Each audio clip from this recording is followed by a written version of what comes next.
Here's why running is one of the worst ways in which you can lose weight.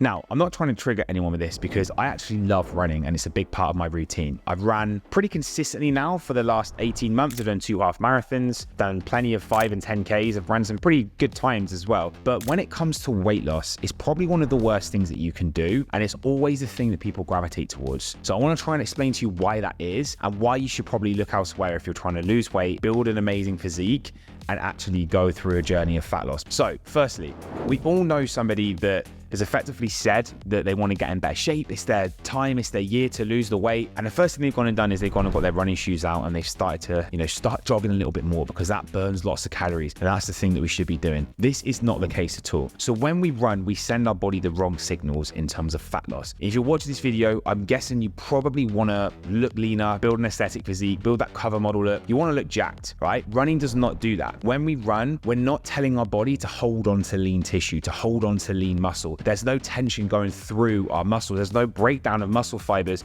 where they actually then grow back stronger. That's what happens when we resistance train. When we run, we don't give any signal to our body to hold on to the muscle, which means that if we are in a calorie deficit and we manage to essentially eat less than the amount of calories that we burn every day, we just end up losing muscle. So yeah, you might see that your scale weight is slowly starting to come down and drop, but you're not going to look the way that you want to look. You're not going to have the physique you want. And guess what? You'll just end up becoming skinny fat. And you'll have a physique which doesn't really resemble like you actually train. Okay, like when you actually wear a t-shirt, you might not look too bad, but when you take your top off, you have a physique which just isn't particularly appealing to what most people want to see. You don't have the veins in your biceps, you don't have the abs, pecs. It just looks like a bit of a sack of potatoes, which is not really what we want. So that's why running just on its own does not warrant being just solely within a fat loss plan if you're looking to really build an amazing physique. So that's the first thing. The second reason why I don't think running is great for most people is quite simply because it puts so much pressure on your joints and your knees specifically, which for someone that's overweight and that's carrying more timber than they need to, it's not a good thing that we want to be doing. We are effectively probably going to end up having to have some kind of knee surgery further down the line, or not being able to walk as much because we've got all this kind of issues with our lower body, and that can be completely missed from just simply not running until at least you've lost a little bit of weight first, or just not solely doing that thinking that that's the right thing that we need to do. If you think about this, all that pressure that you're carrying, all that extra timber that you're carrying, all of that is putting through your body. Every single stride that you take, you're putting that through your body, through your knees, through your feet, which ends up being a lot, especially if you start running a little bit more. It's not a good thing that we want to do. And I'm not saying, again, don't run, but I'm just saying be aware of the fact that if you are doing that and you are a little bit overweight, it's not going to probably lead you down the right path. And that's why for most people, after maybe like a month or two of running, they give up because they guess what? They get some kind of injury. They get some kind of like repetitive strain that's coming when they're running, maybe in their shins or their knees, and they just decide that they're going to stop because they're starting to feel injured. They don't want to take it any further, and it's just another failed attempt of trying to lose the weight. So we don't want to be running all the time and actually putting that pressure through our joints because our muscles aren't necessarily getting stronger anyway. You're not building muscle in your legs. You aren't allowing your legs to actually be able to take more of that strain. Whereas when we're doing resistance training, we're building our quads, we're building our hamstrings,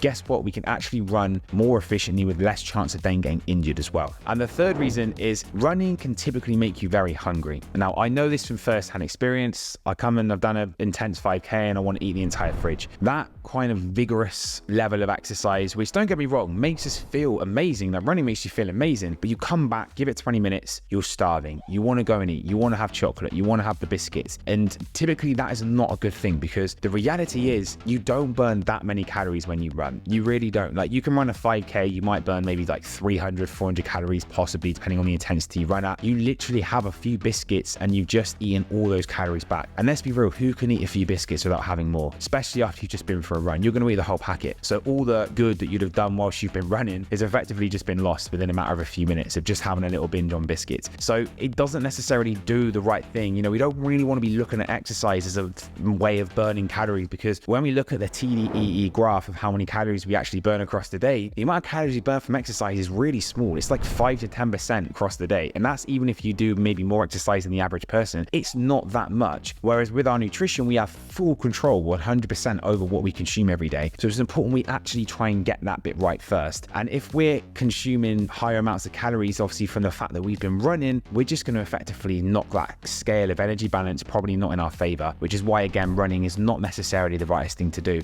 And what we also see as well is if we go for quite an aggressive run, you know, you come back and you're glued to the sofa all day. You're not going to go and get your steps in. You're not going to go and move and actually get that level of movement higher. And again, if we look at a TDEE graph, which is again the calories burned across today, we burn more calories from NEAT, which is our non-exercise activity thermogenesis. The amount of calories we burn from steps is higher than our run. So essentially, if we start running, then we can't go and walk the dog, or we don't want to go and do our steps because we've absolutely shattered ourselves from running, we're not going to do ourselves any benefits again. So that's another thing that you need to consider. You'd almost be better off just cutting out your morning latte and replacing it with Americano than going and doing, you know, your jog around the block thinking that that's going to help you burn calories. So what I'm trying to say here to summarize is I'm not saying don't run. As I say, I love running. We program it in for loads of our clients, but the key thing is we don't just program it on its own. We make sure they're still lifting weights. We look at the entire week and we make sure that it's planned out successfully so they can recover in both areas. They can run, improve their heart health and their aerobic capacity, but they can also train hard and recover and build muscle and put tension through their muscles so they break down muscle fiber, they get stronger. You know, they start building muscle whilst also being able to improve fitness levels as well. And depending on the kind of journey they're in and the goal that they're at, that will dictate the intensity that they run at as well. We make sure we control all aspects. You can definitely have it all. You can run, you can have that hybrid approach. I'm a massive fan of it, but you need to make sure you're doing it properly. And just solely running, thinking that that's going to help you lose weight with no focus on your diet, you know, with no focus on resistance training, it is the fastest way to not build the physique that you want and continually keep failing with your fat loss endeavor. So anyway, as always, guys, I hope you find this video useful. If you have, please make sure you smash the like button, make sure you subscribe for future videos, and I'm going to catch you in the next one.